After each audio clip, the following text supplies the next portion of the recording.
চলুন শুনে আসি শাহিন স্কুলের হেডমাস্টার কেন পিএস এর ছাত্রকে মারলেন। আমরা আমরা এই যে বন্ধুরা গাড়িতে যাইতাছি চলে আইছে আর জিজ্ঞাসা করছে কিরে তোর মোবাইলটা দেখতো কয়টা বাজে। আমি বলছি কিরে তুই তো আমার বলতে ফাসকে আমার বলছে ওই তোর মোবাইল কয়টা বাজে। কে বলছে? ওই শফিক স্যারের ছেলে হেডমাস্টার স্কুলে আচ্ছা। বলছে সে ছোট না বড়? সে আমার থেকে 2 বছর ছোট। আমি 7 এ পড়ি, সে 4 এ না 5 এ পড়ি। আচ্ছা।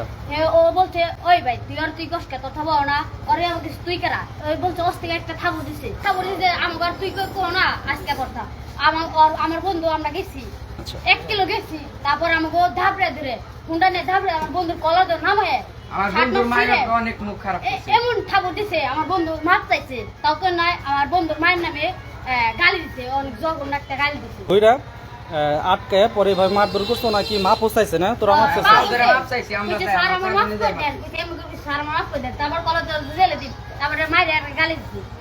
ঘটনাস্থলের পাশে দোকানে থাকা মুরব্বির মুখে ঘটনাটি শুনে আসি চলুন। ঘটনা বলার ভিতরে কি বলবো আর, আমি যখন দোকান থেকে নামে সেখানে কিছু মোটরসাইকেল টান্না না আসে ওখানে তো আখরি দোলাই খায়। আচ্ছা সে মানে যায় হেরে মোটরসাইকেল নিয়ে হেরে হ্যাঁ অটো থামাইছে।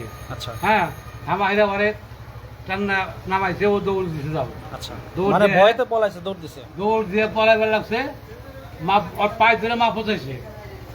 পরে আইকে আসার পরে যখন নামে এসে দোকান থেকে তাই না, আসলে নাই। তখন না, হ্যাঁ, স্যার, নাকি? উঠানে গেছে। তখন ওই যে ওরে যখন আমরা নামে এসে মুঠে হাবিল গেছে আর 2 জন গেছে, মোটরসাইকেল ঘুরে টান্দা চলে এসে